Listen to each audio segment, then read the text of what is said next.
Ciao a tutti bambini, oggi la maestra Antonella vi presenterà un nuovo argomento, le frazioni. Ma cosa significa frazionare? Frazionare significa dividere un intero in parti uguali.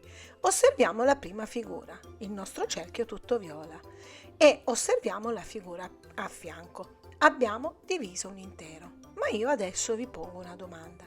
Secondo voi questo intero è stato frazionato? Ripeto la domanda. La figura rappresentata è stata frazionata secondo voi? No, perché le parti in cui è stata divisa non sono uguali. È chiaro? Bene, proseguiamo.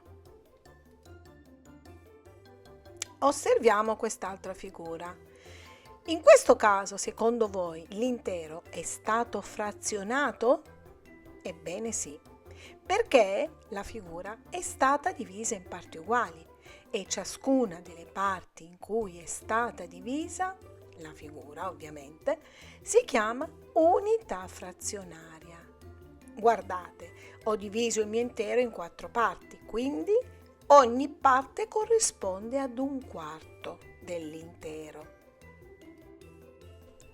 A seguire osserviamo il quadrato. Divido il quadrato intero in 2 parti uguali.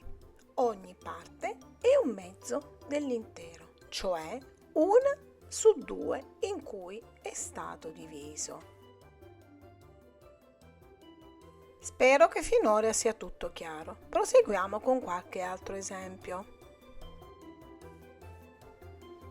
Bene, giochiamo un po' con questo concetto. Dividiamo l'intero in 4 parti uguali, ne consideriamo una e quindi possiamo dire che abbiamo preso in considerazione un quarto dell'intero, cioè una parte su 4. Se divido l'intero in 8 parti uguali, ogni parte è un ottavo, cioè una parte delle 8 in cui l'intero è stato diviso.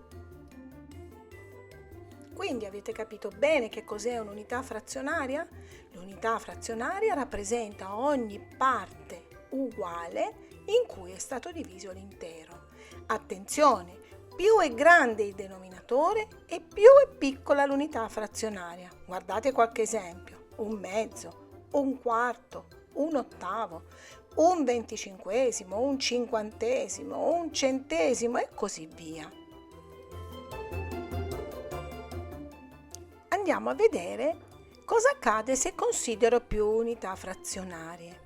Guardate, ho un intero diviso in 4 parti, ovviamente sempre uguali, e ne sono state colorate 3 su 4, quindi posso dire che ho colorato 3/4 dell'intero. Passiamo ad un altro esempio. L'intero è stato diviso in 6 parti uguali. Sono state colorate 2 parti su 6, cioè i 2/6 dell'intero. Avete capito bene?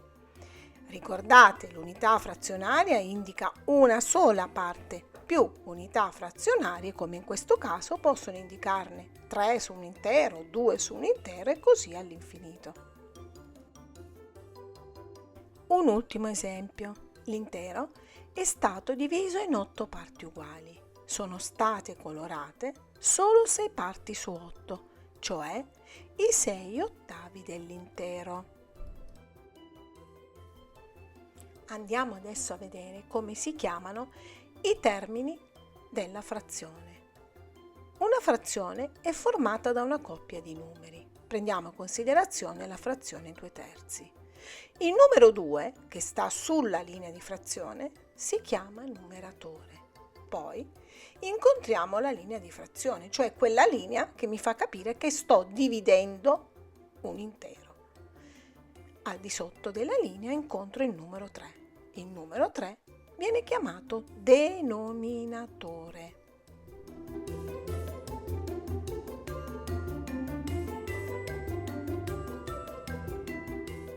Ma cosa indicano i termini della frazione?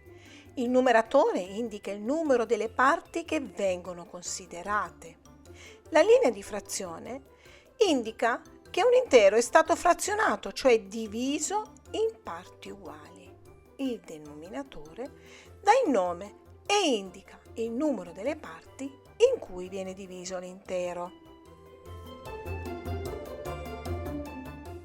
Allora ripetiamo nella frazione 2/3, il 2 è il numeratore, poi ho la linea di frazione e il 3 è il denominatore.